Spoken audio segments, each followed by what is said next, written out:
अली बाबा 40 चोर की कहानी सालों पहले फारस देश में अली बाबा और कासिम नाम के दो भाई रहते थे। पिता की मृत्यु के बाद से दोनों भाई मिलकर अपने पिता का व्यापार संभालते थे। बड़ा भाई कासिम बहुत लालची था। उसने धोखे से पूरा व्यापार हथियाकर अली बाबा को घर से निकाल दिया। इसके बाद अली बाबा किसी बस्ती में जाकर अपनी पत्नी के साथ झोपड़ी में गरीबी की जिंदगी व्यतीत करने लगा। वह रोजाना जंगल जाकर लकड़ियां काट कर लाता और बाजार में उन्हें बेचकर जैसे कैसे घर का गुजारा चलाता था। एक दिन अली बाबा ने जंगल में लकड़ी काटते समय 40 घुड़सवार को वहां आते हुए देखा। सभी घुड़सवार के पास धन की पोटली और खंजर थे। यह देखकर वह समझ गया था कि ये सभी चोर हैं। अली बाबा एक पेड़ के पीछे छिपकर उन्हें देखने लगा। तभी सभी घुड़सवार एक पहाड़ के पास जाकर खड़े हो गए। तभी चोरों के सरदार ने पहाड़ी के सामने खड़े होकर बोला, खुल जा सिम सिम।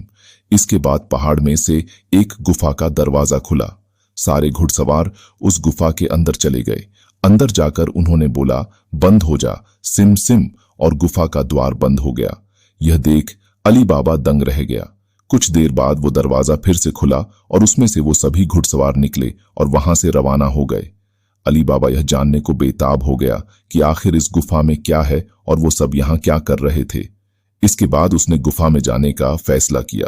वह उस पहाड़ के सामने गया और बार बार चोरों के सरदार के शब्द बोलने लगा, खुल जा सिम सिम, खुल जा सिम सिम। गुफा का दरवाजा खुल गया।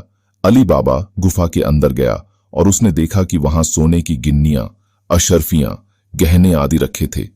चारों तरफ खजाना ही खजाना था। ये सब देखकर उसकी खुशी का ठिकाना नहीं था। उसे मालूम हो गया था कि वो चोर सारा चोरी का सामान यहां आकर छुपाते हैं। अली बाबा ने वहां से एक पोटली में सोने की अशर्फियां भरी और घर चला आया। घर जाकर अली बाबा ने इस पूरे किस्से के बारे में अपनी पत्नी को बताया। एक साथ इतनी सारी अशर्फियां देखकर उसकी पत्नी हैरान रह गई और अशर्फियों को गिनने बैठ गई। तभी अली बाबा ने बोला कि ये इतनी अशर्फियां हैं कि इन्हें गिनते गिनते रात हो जाएगी। मैं गड्ढा खोदकर इन्हें छुपा देता हूं जिससे किसी को भी हम पर शक न हो।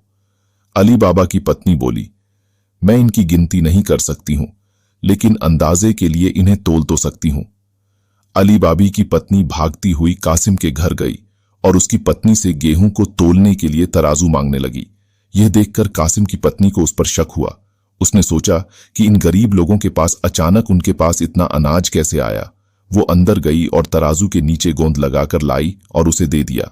रात को अली बाबा की बीवी ने सारी अशर्फियों को तोला और तड़के सुबह उनका तराजू लौटा आई। कासिम की पत्नी ने तराजू को उल्टा करके देखा तो उस पर सोने की एक अशर्फी चिपकी हुई थी। उसने यह बात। अगर ये कहानी आपको पसंद है तो लाइक करें, सब्सक्राइब करें दोस्तों।